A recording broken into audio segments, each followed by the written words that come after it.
today we're looking at creatively exciting your drums with things that you probably have laying around the house.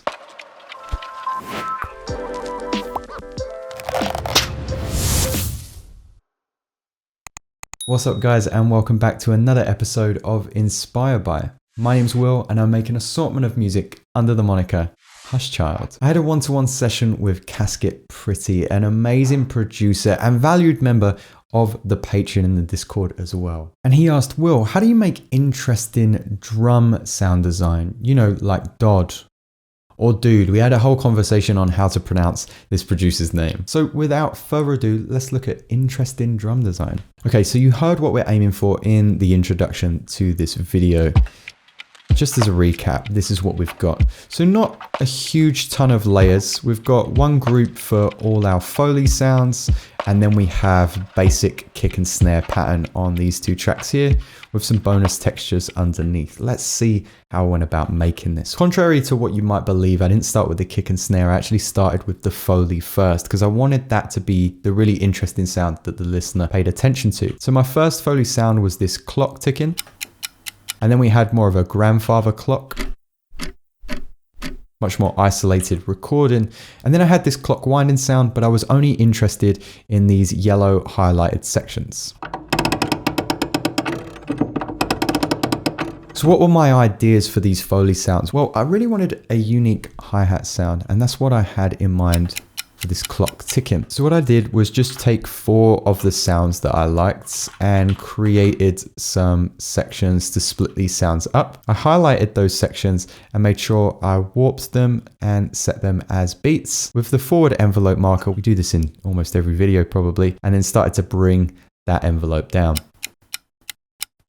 You can see that it trims the sound by the transient, making it a little bit more staccato, and we can also pitch those sounds as well. I just pitched the sound a little bit and then roughly placed these ticking sounds into a kind of hi-hat rhythm. The last thing I did, just to make sure that this does sound completely unique to my production style, I took a couple of those sounds and just pitched them ever so slightly differently to the other sounds. You can see this is up a few cents, this one is down a few cents. And then it's much easier to copy and paste this sound if you press Command J, and that means you could just press Command D. So this is what we have with our first layer. You can see it's a little bit offset from the bar line there, coming in a little bit late. Once I had that sound in, I knew it was a little bit thin, so I just panned it to the left and I went back to my second sound. So what I did was just take 2 of those sounds and put it in place with my other ticking sound, but I didn't make sure that they were super quantized. I didn't want any phase, so occasionally it will come in earlier than this tick here, and occasionally it will come in a little bit later. I did the same thing again, just pitching them differently with the cents and making sure that some of those downbeats were a little bit quieter than the upbeats, creating some dynamic there. And you can see with that particular sound, we have it here. I wanted to make sure that that second downbeat wasn't super heavy, so I just faded it in there. And immediately you can tell that I've EQ'd all of that bass out of the ticking. Makes it much more in keeping with the first clock sound that we have, which I then added an EQ8 to and a transient master. And what the transient master is doing is just taking some of the attack off that initial transient. So if you have some headphones on, this is what the clock sounds like.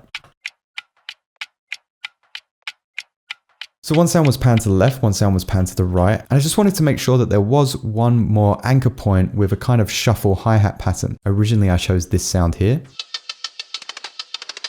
And I just took 2 of the transients that I liked. And then what I did was create a little shuffle pattern that would work well in a 1-bar loop. And you can tell that I've already pitched that sound. Again, warp beats, forward envelope, brought that envelope right down. This is pitched down 5 semitones. So this sounded nice and unique. And then I added the following plugins, a little bit of EQ8 to take out of that bassiness, utility, so I could just pick one of the pans. You can see that I've selected the left side of the stereo pan, so it's only playing one of those sounds. The sidechain compressor, so it's linked to my kick drum. I wanted it to duck slightly when the kick drum played. Again, our friend the transient master taking off a lot of that transient, and then a little bit of overdrive, so it had a little bit more buzz, a little bit more distortion. Let's listen to those three sounds together. So after that, and in the same group, I just took those highlighted sounds that we saw before. I just laid them out on different tracks. The reason for that is you can see that they're EQ'd ever so slightly different. The second track has a line delay, so that's making it a little bit wider. It falls with the snare drum. I wanted those hits to fall either side of the snare drum and the downbeats to fall centrally with the kick. Not much to be said about those. I just cut them as I saw fit, pitched them down a little bit and EQ'd them. Let's have a listen.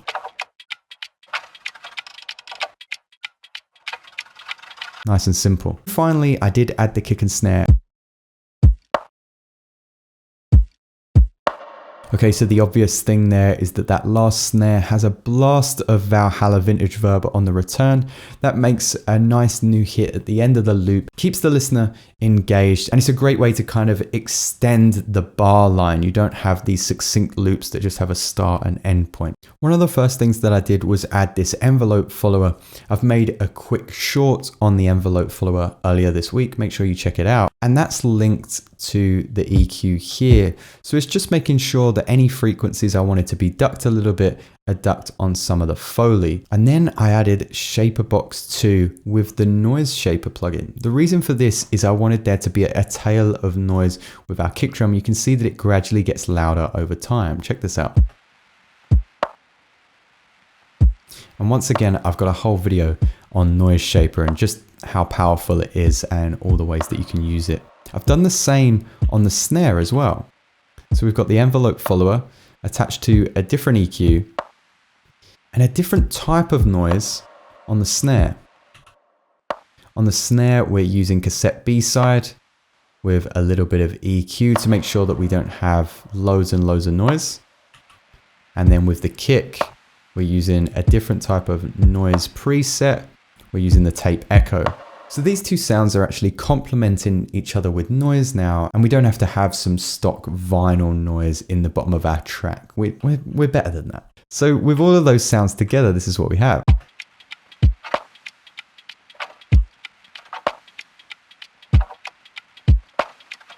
Great, so at this point I wanted just a little bit of bonus texture. So I recorded just kind of screwing up paper, tearing it, and placed it in kind of three different techniques. We have kind of the fade in technique into the snare. You can see that again, we've got a couple of EQs, this one linked to the envelope follower, the snare, and we've got a line delay. If I haven't mentioned before, a line delay sets your Foley a little bit wider in your track, so it kind of gives that ASMR ear candy feel. The next sound has a fade at either end, but plays with our snare. Again, these sounds just warped by beats with the forward transient, so they're not too noisy. You can kind of dial that into taste. And then the last technique is similar to the first, but instead of building up to the snare, it plays with the snare hit.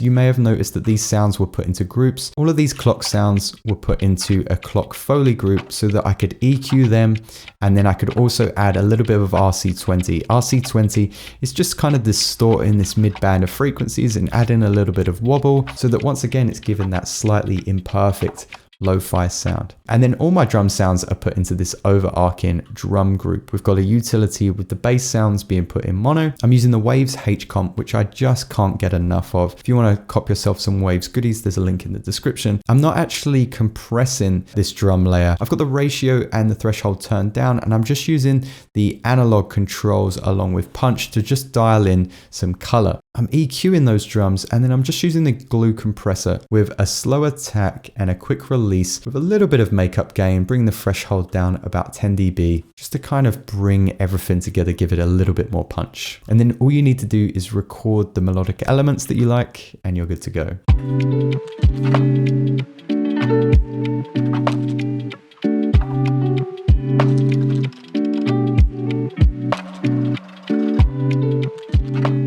Shout out Casket Pretty for the idea on this tutorial as well. His song White Durban has been on loop in the Lo-Fi Focus playlist. If you want your music featured on that playlist or our other playlists now available, make sure you find the form in the description below. Let me know what you want to see in future videos. I've had some ideas of linear wave and Japan, and then also some future garage stuff as well. It's all in the works, but what do you want to see in future? If this video was helpful, do like and subscribe. And if you feel like these tips have made you want to make some music of your own and release it into the world, make sure you do so with DistroKid. It's how I release all of my music, and I can get it on all the streaming platforms with ease. They also have a lot of creative fun tools like the Wheel of Playlist. I've been absolutely addicted to it. Every time I get bumped off the playlist, I'm right back spinning that wheel again. It's a great way to find a lot of new artists and be put in front of a huge listening audience as well. If you fancy releasing your music with DistroKid, then make sure you use the link in the description below. That's all for today, guys, but as always, I thank you for swinging by, and I'll see you next time.